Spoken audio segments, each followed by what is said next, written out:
Dan seperti biasa guys, kita bakal memasuki ke part 6 untuk Cui Tai Shuangjiao atau Legendary Twins. Sebelum itu kita memasuki dulu review part sebelumnya, di mana pertarungan mereka yang begitu sengit dan tidak ada yang mengalah sama sekali. Sehingga Xiao Yi mempunyai rencananya sendiri, yaitu dengan cara memisahkan kedua adik kakak Ouyang Tintang. Karena dengan mereka berpisah, mungkin saja kekuatannya bakal berkurang. Sehingga rencana mereka akhirnya dilakukan guys. Beruntung saja rencananya si Xiao Yi itu berjalan dengan lancar. Kini Ouyang Tintang yang terpisah diharuskan bertarung 1 melawan 1. Hua Cui melawan Ouyang Ting, dia berhasil mengalahkannya dengan sekali tebasan saja. Dan untuk Xin Lan, dia melawan Ouyang Tang. Dengan tinju 1000-nya membuat Ouyang Tang tidak sadarkan diri. Ditambah Xin Lan akhirnya mendapatkan peta harta karun guys. Begitu juga dengan Xiao Yi yang melawan Jiang Yu. Dia hampir saja terbantai karena sudah kelelahan dari awal bertarung. Setelah selesai bertarung, Xin Lan memberitahukan legenda yang sangat mengejutkan, di mana Jiang Feng, ayahnya Xiao Yi dan Hua Cui termasuk penjahat yang tidak tertandingi guys. Semua orang di dunia ini sangat membenci mereka. Akhirnya Xiao Yi memutuskan untuk berjalan sendiri dan akhirnya kita pun masuk ke intro. Xiao Yi yang sedang berjalan sendirian, dia menjadi begitu bosan karena sudah tidak ada kehadiran dari mereka berdua. Kangen juga dia ya. Tetapi dia melihat pria misterius yang menggunakan topeng tembaga. Sosok itu membuat Xiao Yi teringat dengan ketua penjahat lembah. Xiao Yi pun berusaha untuk mengejarnya, tapi sayangnya topeng tembaga itu sangatlah lincah. Sampai-sampai Xiao Yi malah bablas ke jurang guys. Dan dia tidak sengaja melihat Chang Qing yang sedang menaiki kuda dengan sangat cepat pula. Ditambah Xiao Yi merasa kalau Chang Qing sedang mencari seseorang yang ternyata dia sedang mencari Xin Lan guys. Beruntung saja Xin Lan bersembunyi dengan benar dan berhasil lari dari kejarannya Chang Qing.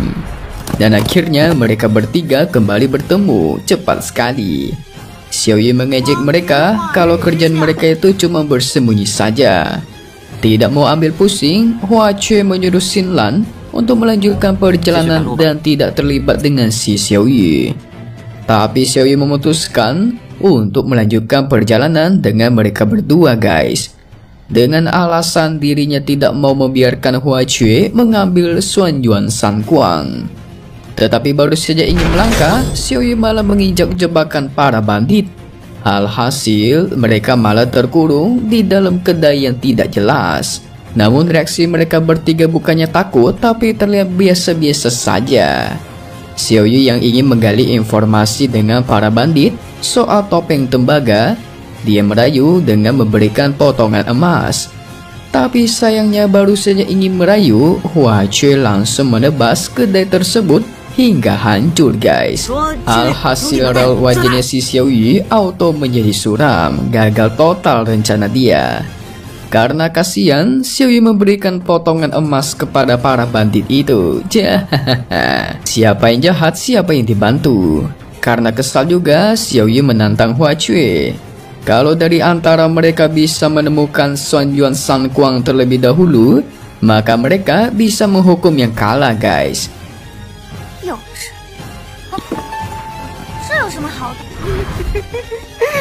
Xiao Yi sendiri mengikuti bandit sebelumnya. Dia memasuki desa yang begitu miskin.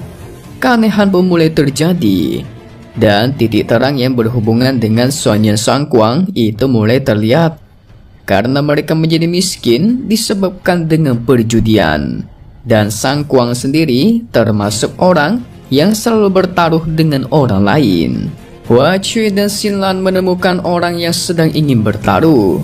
Mereka pun mengikuti kemana arah orang itu, tetapi mereka malah kehilangan jejak pria itu guys. Begitu juga dengan Xiao Yi, dia juga kehilangan jejak. Namun dia sempat mendengar kalau bandit tersebut berkata saudara Chan. Dengan lantang dirinya berteriak memanggil saudara Chan. Sayangnya dia sama sekali tidak menemukan siapapun di sana. Dia pun menunggu hingga sore hari, namun ketika dia sudah ingin menyerah, muncullah laki-laki yang mengaku sebagai saudara Chan. Dia pun menanyakan maksud kedatangannya Xiao Yi. Di sini Xiao Yi mengatakan keinginannya untuk menghasilkan uang yang banyak dan di manakah tempat itu berada. Sebelum si Chan Yue memberitahukan tempat dan cara untuk menghasilkan uang yang banyak, dia bertanya-tanya dulu apa yang bakal dilakukan oleh Xiao Yi jika dia berhasil mendapatkan uang yang sangat banyak. Xiao Yi menjawab dirinya hanya ingin memakan makanan yang enak. Dia juga langsung mengeluarkan kepingan emas dan menanyakan jalan ke tempat itu. Dan dengan sigap, Chan Yue memberitahukan arah ke tempat yang dituju oleh Xiao Yi.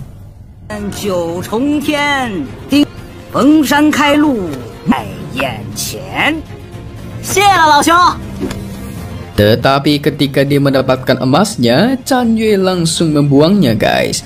Dan dia cuma tersenyum sinis. By the way, mukanya di sini agak mirip sama San Kuang nih guys. Xiao Yi yang sudah tiba di tempat tujuannya, dia mengintip terlebih dahulu.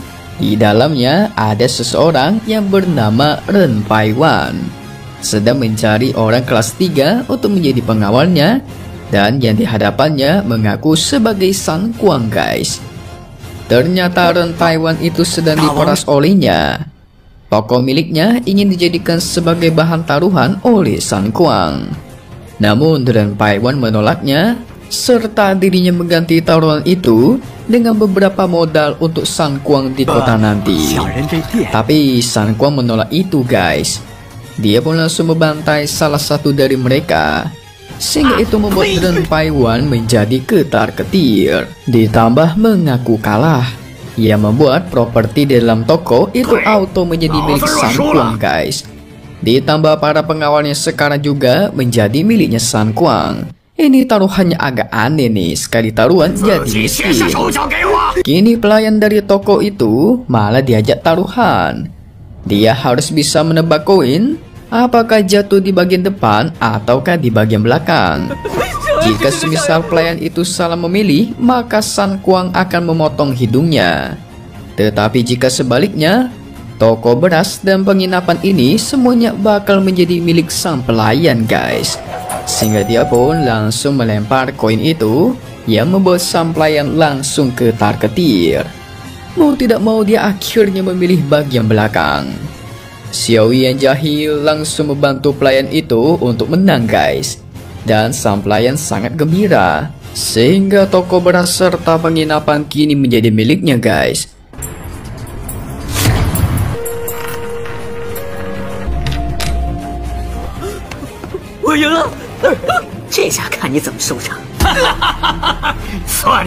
Lantas Ren Paiwan sangat menyesal kenapa dirinya tidak menerima taruhan itu. Sontak San Kuang yang tidak suka dengan sifatnya Ren Paiwan yang suka berubah-ubah, dia pun mengancam nyawanya. Jika dia berulah kembali, maka San Kuang bakal membantainya. Xiao Yi pun mulai tertarik dengan taruhannya selalu diucapkan oleh si San Kuang guys. Dan San Kuang menyuruh pelayan lain untuk menebak apakah batangan emas itu genap ataukah ganjil. Jika dia kalah, istri sang pelayan itu menjadi miliknya. Tetapi jika San Kuang kalah, maka ketiga istrinya akan menjadi milik sang pelayan. Waduh, ini taruhannya cukup unik nih. Tetapi sang pelayan itu langsung memukul kepalanya sendiri hingga pingsan guys. Dikarenakan kecewa, San Kuang langsung pergi dari penginapan itu.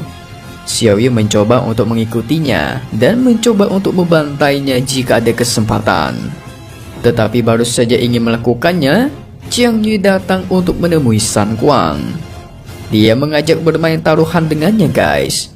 Jiang Yu menyuruh San Kuang untuk menghadiri pernikahan putri ke-9 Murong Shanzhuang dan mengajak semua tamu di sana untuk taruhan. Jika dia bisa bertaruh dengan semua orang di sana, maka San Kuang bakal menang. Tapi jikalau dia kalah, San Kuang harus menjadi pengikutnya. Ini si Jiang Yu semua yang ditemuin mau dijadikan sebagai pengikutnya guys. Lantas karena tertantang, San Kuang menerima tantangan itu. Xiao Yi hanya bisa geleng-geleng kepala saja karena dia dibodohi.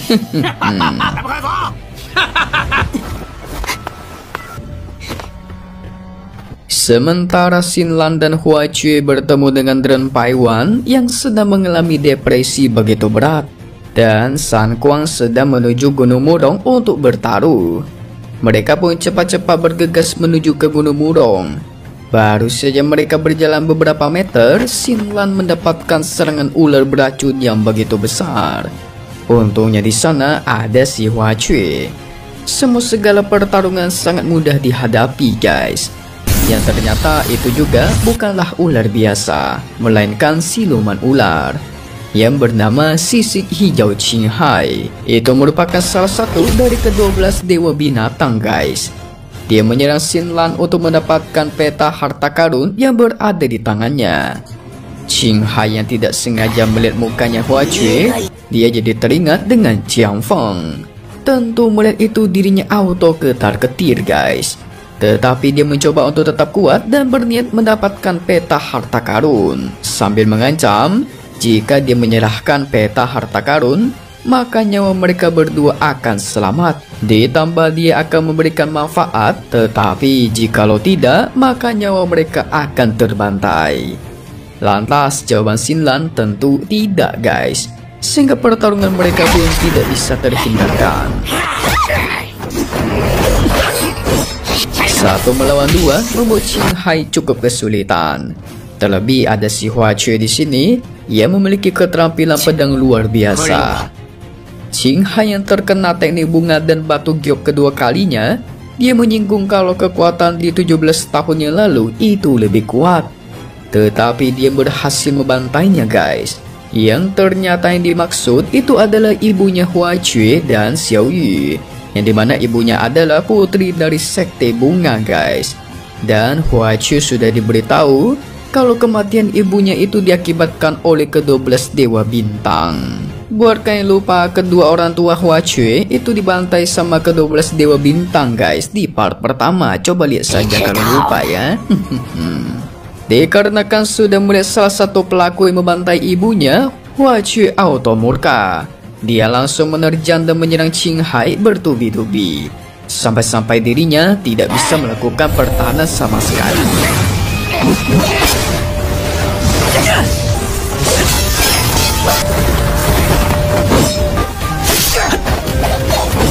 Walaupun dirinya mencoba untuk mengimbangi Hua Cui, tetap saja Qinghai itu bukanlah lawannya, guys. Sehingga dia pun menjadi bulan-bulanannya Hua Cui. Akan tetapi Hua Cui yang terbawa emosi pun menjadi cukup lengah, yang membuat Qinghai berhasil melarikan diri dari sana. Ya ampun, padahal sedikit lagi Hua Cui akan tahu siapakah sosok asli ayahnya, guys.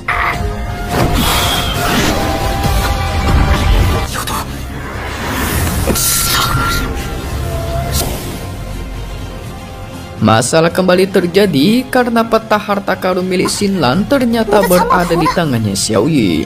Lah kok memang dari penjahat ini si Xiao Yu ya? Sejak kapan dia ngambilnya tanpa ketahuan pula? By the way, kekuatan dari Hua Cui bisa dikatakan enggak ada tandingannya saat ini. Semua penjahat di depannya seakan-akan hanya bahan latihan buat dia.